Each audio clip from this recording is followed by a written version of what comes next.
Mtazamaji wa WEM Online TV, nina kusalimu nikitumaini kwamba hali yako ni njema kabisa.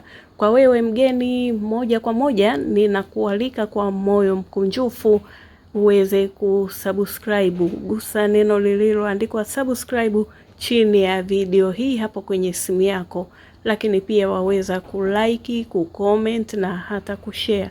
Kwa wewe ambaye umekwisha subscribe, tunakushukuru sana, pokea mkono wetu wa shukrani.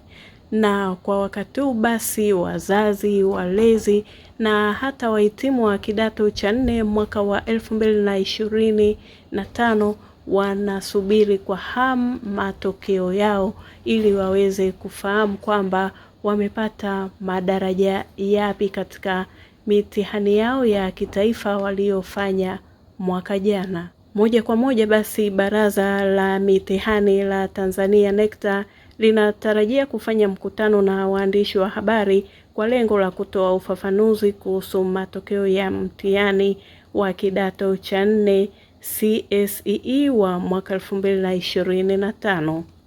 Mkutano huo utafanyika Jumamosi, Januari 31 mwaka 2026 katika ofisi za Baraza la Mitihani la Tanzania NECTA kuanzia saa 5 asubuhi jijini Dar es Salaam.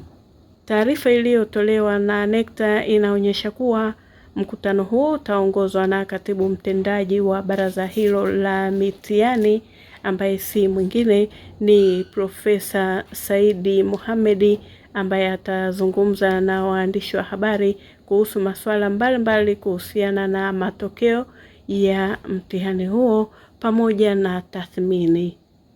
Hata hivyo, NECTA inasema kuwa wananchi wanaweza kufuatilia moja kwa moja matokeo hayo kupitia YouTube ya NECTA Online.